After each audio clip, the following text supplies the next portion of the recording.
Bismillahirrahmanirrahim. Kita mula lah. Dah record belum?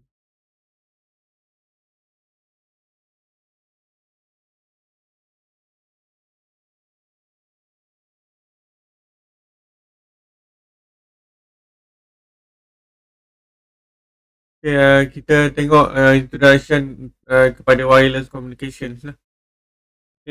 Kemudian we look into evolution of wireless communication. Spectrum band tu kita tengok macam mana dia punya spectrum lah. Lepas tu kita tengok organisation wireless communication services for long range and short range lah. Kita ada dua jenis lah yang biasa kita gunakan. Biasanya untuk long range ni kita gunakan untuk tempat-tempat yang terpencil dan short range ni kita gunakan contohnya dekat bandar dan sebagainya. Nanti kita akan tengok.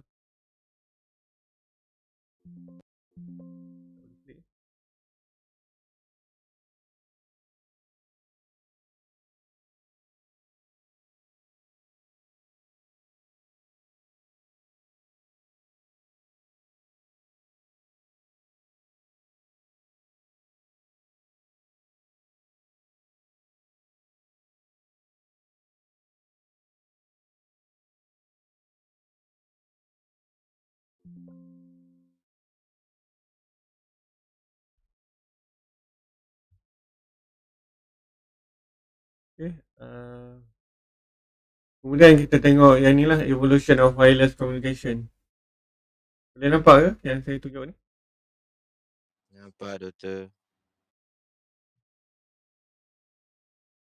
Wireless communication ni dia banyak generation lah. Dia ada sampai generation pertama sampai ke generation yang sekarang ni lah. Kita panggil sebagai generation 5G lah. Generation 1G ni basically the first generation that introduced in 1980s lah, yang kita gunakan voice only. And then dia punya speed modem pada masa tu adalah 28K modem, 20K bits so slow. And then for the first technology commercially launched by network launched in Japan in 1979. 1G network used analog technology for transmissions, and then the voice signal was directly modulated and transmitted over the air in the analog waveform rather than bring digitalization. Dia lebih gunakan analog jika dibandingkan dengan sekarang ni lebih kepada digital. The most prominent 1G standard were Advanced Mobile Phone System AMPS, yang tu in North America, and 1G operated in 800 to 900 MHz lah. Okay. 800 to 900 MHz lah. It used the frequency division multiple access lah. Kita gunakan FDMA untuk yang first generation ni. The capacity of 1G was very low. Kalau kita nak bandingkan sekarang ni, kita ada 5G. Was very low by today's standard lah. Each analog channel had bandwidth of 30 kHz and could carry only one voice call lah. Kita tak boleh ada 2 voice call, 3 voice call sekali lah. Okay. And then minimum transfer speed was 2.4 kilobyte per second. The voice quality was considered decent lah. Decent maksudnya kita boleh dengar lah. But had a high background noise by today's standard lah. Kalau kita untuk today's standard ni dia lebih bising. Okay, and then 2G was introduced lah.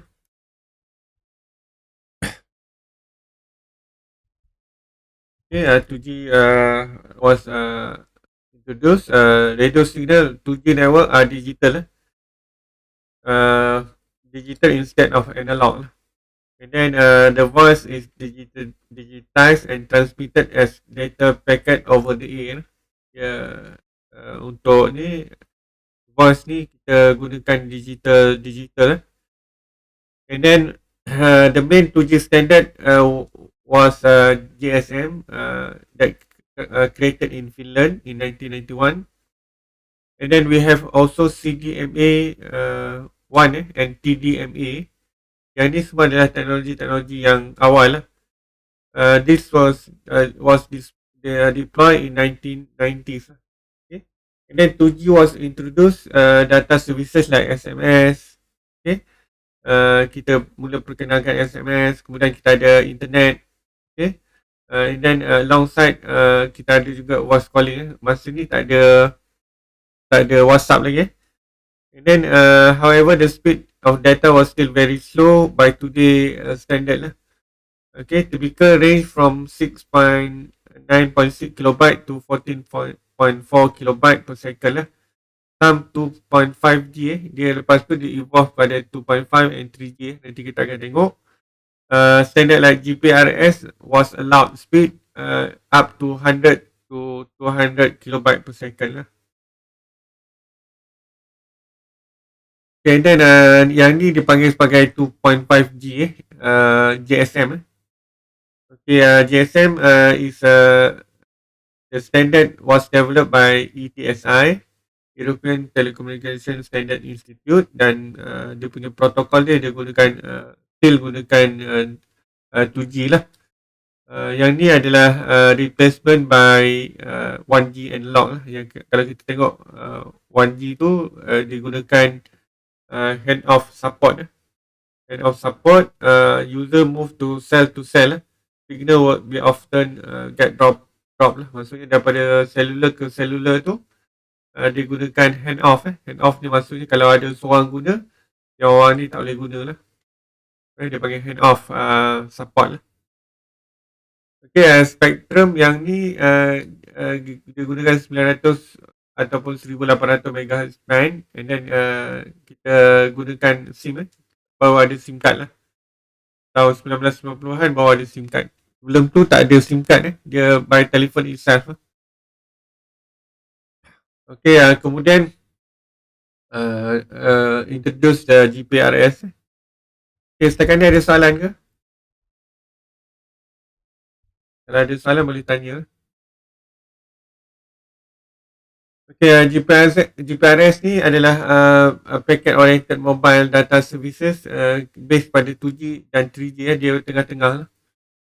Okay, GPRS was built on the top existing GSM network that used for 2G voice and SMS services.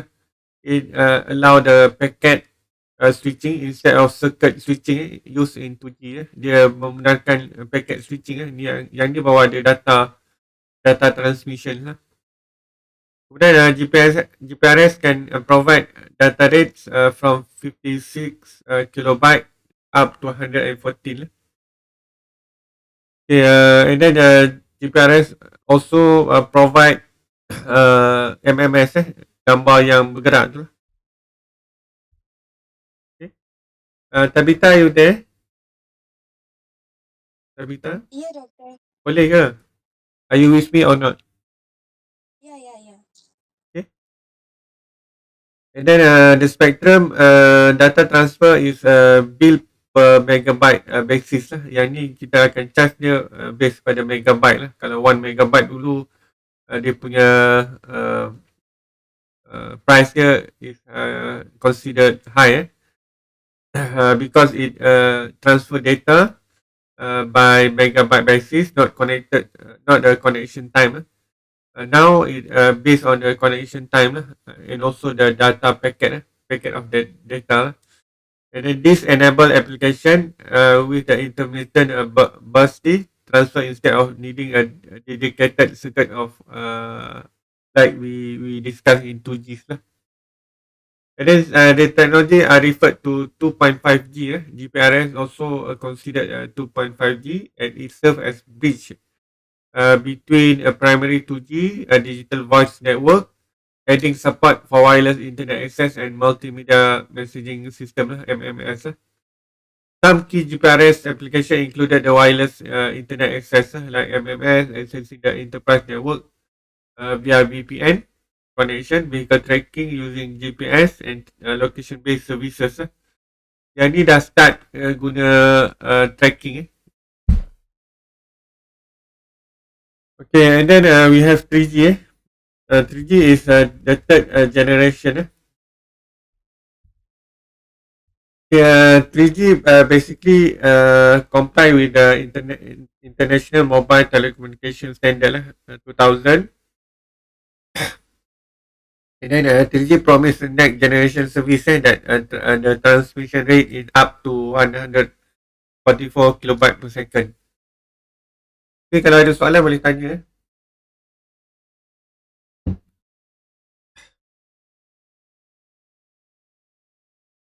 This one also built an always on IP based services architecture that introduced the concept of mobile broadband in addition to standard voice call and also text messages Yang ni dah ada mobile broadband in this state in this generation support wide range of application like videos, call, mobile TV, streaming music, dah start streaming music streaming, GPS navigations, introduce new frequency bands mainly 2100 kilobyte megahertz initially plus 900 or 1700 megahertz bands later. Lower frequency main better range and indoor coverage yang ni untuk lower coverage dia untuk indoor, contohnya kat rumah dia okey lah dia punya ni.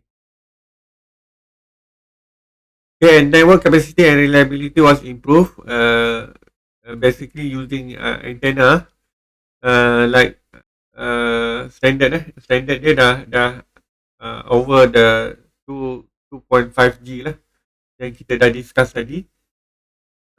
In summary that we can say the 3G brought faster data access, improving speed a fewer 100 kilobyte per second and to few megabyte per second in 3G lah, making interactive media and internet visible on cell phone. Yang ni dah boleh tengok video tapi not up to current standard yang you dapat tengok sekarang lah. Okay, and then we have Edge. Edge is enhancement of 3G lah. Okay, sekarang ni ada soalan ke?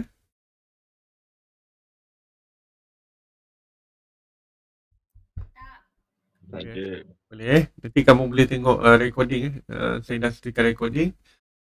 Okay, Edge kita panggil sebagai enhanced data rate for GSM Evolution dia yang ni adalah upgraded version kepada GSM Edge consider 2.75 kita upgrade sikit daripada yang 2.5G tadi, kita upgrade sikit kepada 2.75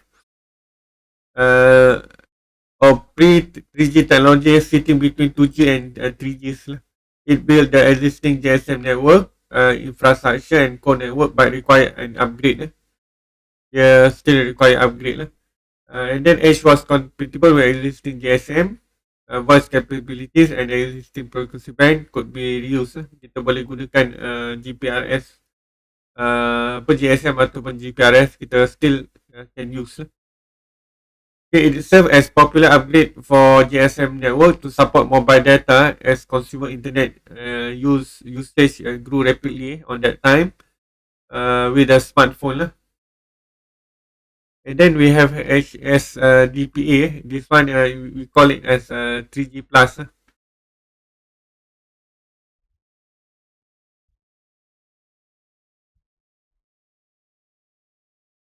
Okay, high speed network is a high speed packet. Normally, it allows the network to have higher data transfer. It introduces higher modulation scheme up to 64 QAM in other technical enhancements. Typically, download speed deploy between 400 to 900 kilobyte per second. And then existing 3G frequency band are reused, making network upgrade simpler without new spectrum required. Okay, the performance boost allowed application like mobile web browsing. Yang ni baru diperkenalkan sebagai web browsing lah. Lepas tu kita ada 1G, 2G, 3G, 3G plus, 4G, 4G plus, 5G, 5G plus and so on lah.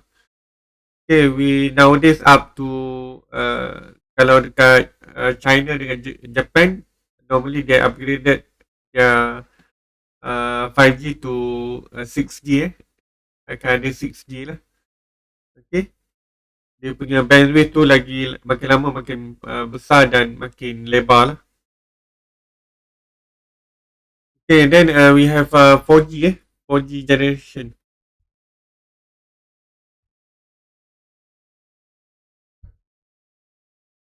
Okay, a 4G system provide ultra band internet access.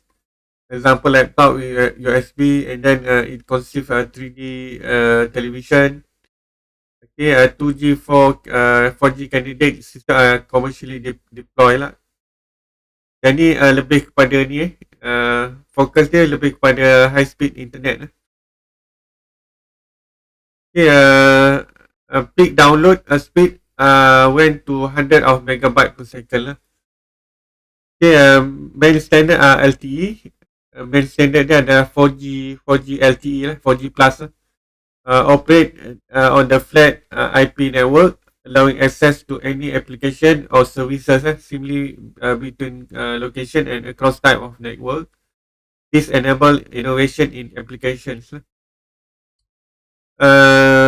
Untuk yang ni dia punya kelebihan dia, security was enhanced lah using IP based encryption protocol. Yang ni telah digunakan dekat South Korea dalam tahun 2006 lagi. And then we have 5G 5G generation network. At present 5G is not termly official use for any particular specification. Okay, this one is upgraded from 4G LTE lah. Okay, target a peak of rate 20 gig per second download link and 10 gig per second uplink. Maksudnya dia boleh download 20 gig dan upload 10 gig. Kalau upload dengan download laju ni apa dia punya benefit dia? Hana kalau Hana apa dia punya benefit untuk upload dengan download ni? Hana ada ke? Hana? Kalau laju-laju ni apa dia punya benefit dia?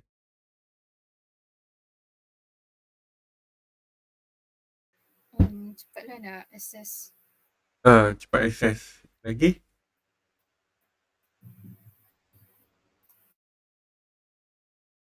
Lagi apa? Amir, apa kelebihan dia? Ya? Apa kelebihan dia? Kalau nak upload tu untuk nak hantar maklumat kat orang lagi cepat lah. Lagi cepat lah. Contohnya macam nak download movie dan sebagainya, lagi cepat lah. Okay, and then 5G nowadays is link with the IoT devices lah.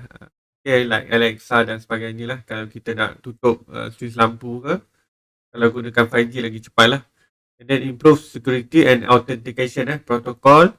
And major application include ultra high definition video. Contohnya sekarang ni kita boleh tengok 4K and 8K videos, augmented reality, virtual reality, autonomous vehicle, contohnya macam Tesla, smart cities, industrial automation, remote patient monitoring and so on. Okay, in summary, we can say that 5G aim to be unified connectivity fabric for time critical mission to machine communication, complementing conventional mobile broadband usage.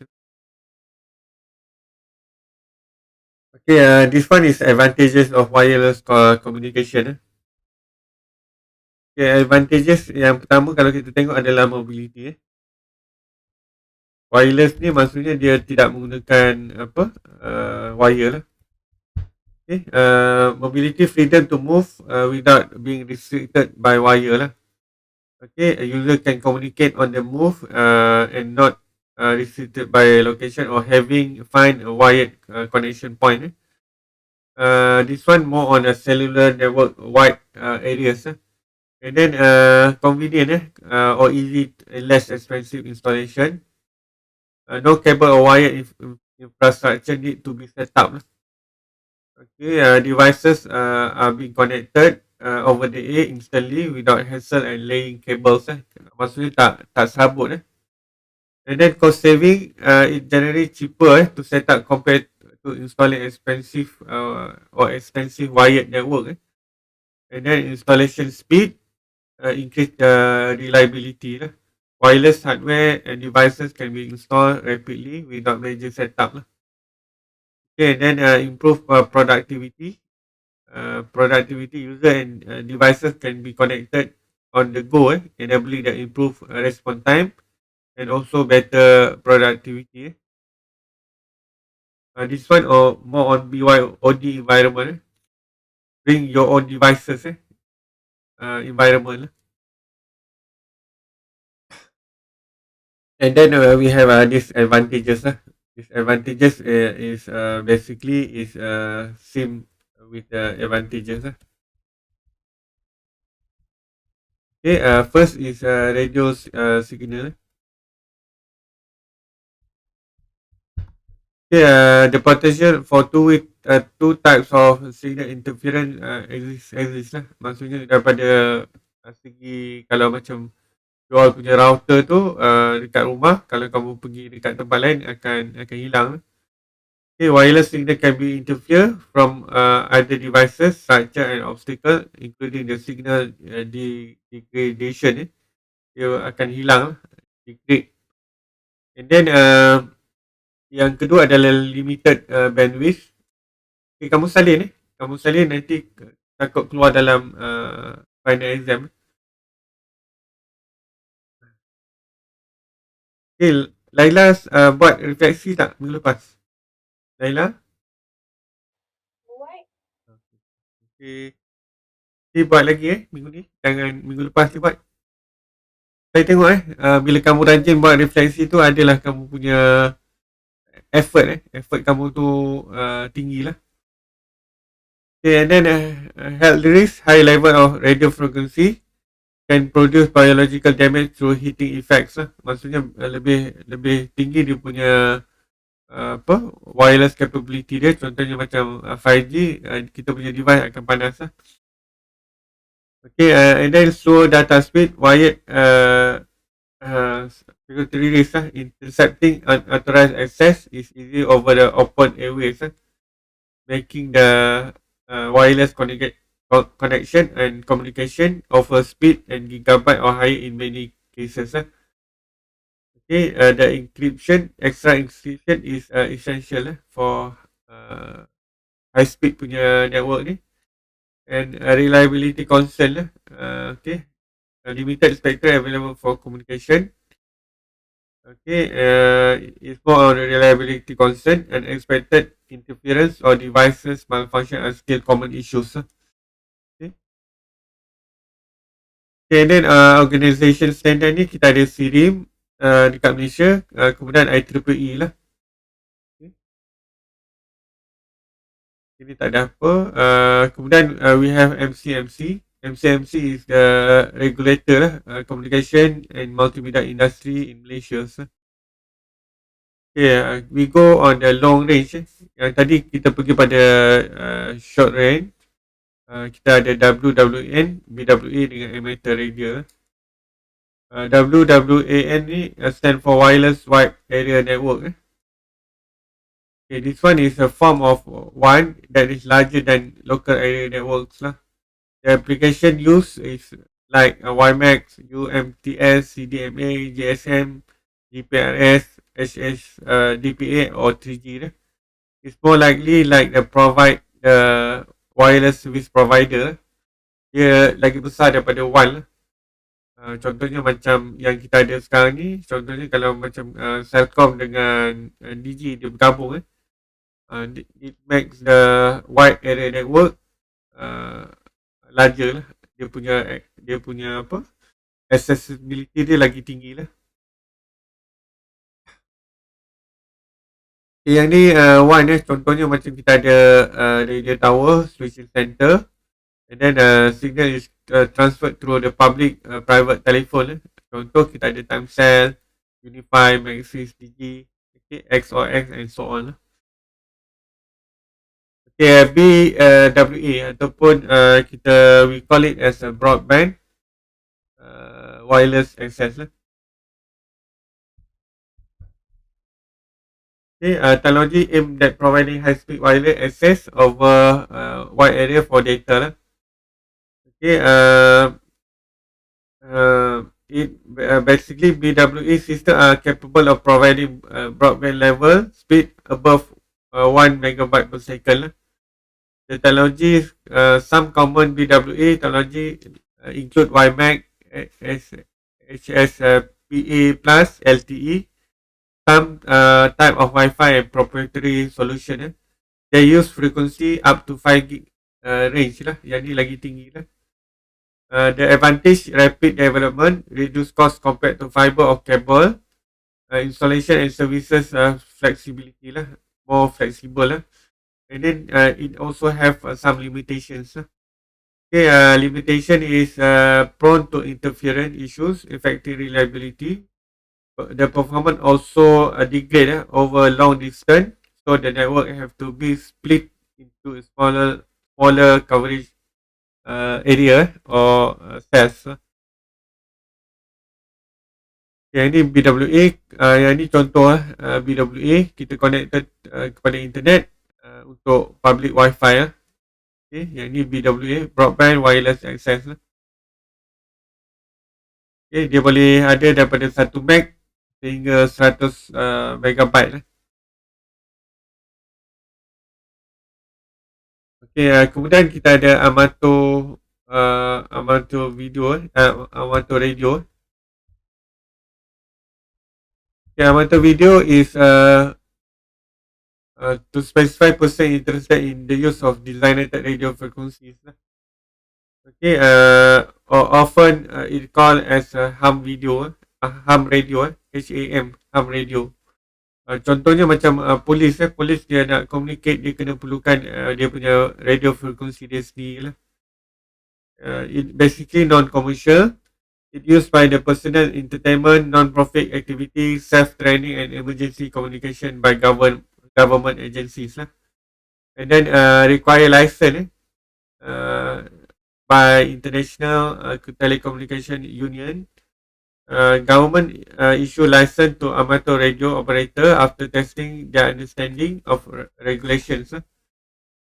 And then frequency band tu kita ada HF, high frequency, VHF dengan ultra high frequency bands, allowing local and long distance propagations. And then for the communication, radio amateur built communication infrastructure like repeater, link system, extend the range and experiment with the antenna lah. Dia perlukan antenna lah. Okay. Ini contoh dia radio frekuensi. Okay, sikit je lagi. Kemudian kita ada short range. Yang ni untuk dalaman lah. Lagi kalau macam tadi tu boleh pergi pada 100 hingga 200 meter. Yang ni lagi pendek lah. Lebih kurang dalam 1 meter je lah. Okay, kita ada Bluetooth, kita ada Zigbee dan kita ada RFID lah. Okay, yang ni Bluetooth lah. Bluetooth yang dulu kalau kita gunakan Bluetooth ni up to 10 meter lah. Okay. Before adanya Bluetooth ni, kalau kita nak transfer susah lah. Application to swap data and synchronize file between devices without having to connect each other with cable lah. Kalau nowadays kita ada banyak lah, kita boleh A-Wave, contohnya macam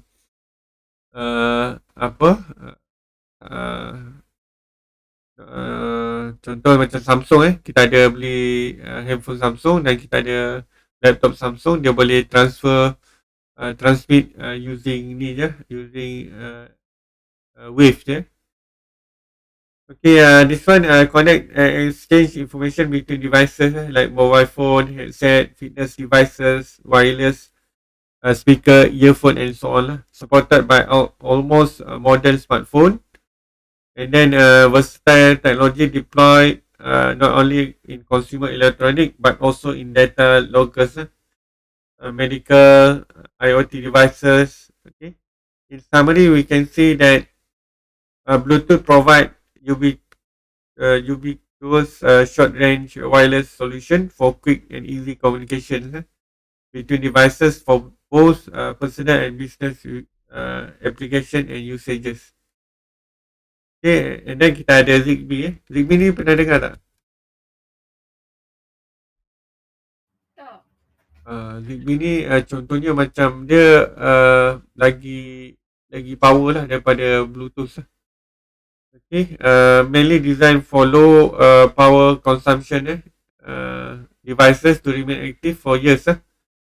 Contohnya macam kita ada dekat traffic light dekat traffic light tu dia punya lampu LED tu dia gunakan backup lah. Backup data tu dia gunakan ni lah mesh networking lah. Okay, dia akan pass data through intermediate devices to reach destinations lah.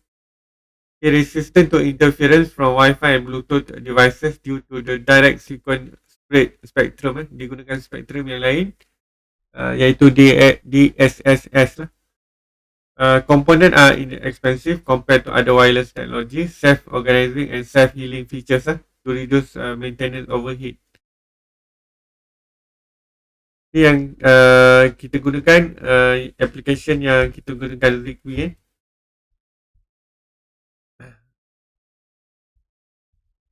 Okay, contohnya macam yang saya bagi tahu tadi lah. Kita ada traffic light tu.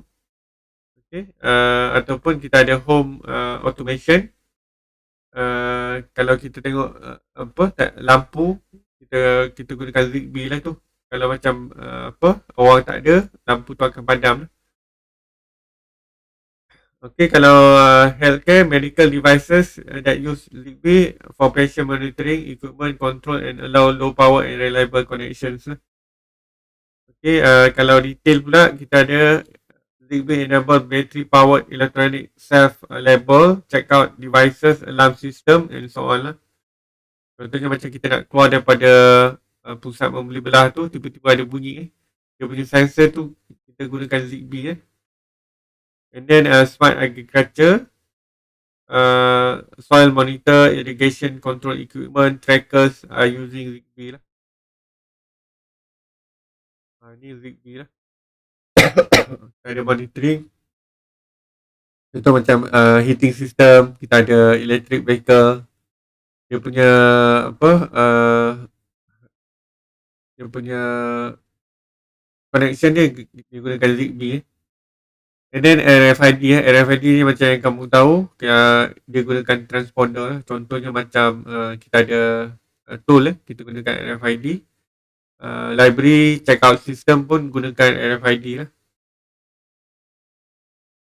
Okay, itu je lah untuk hari ni.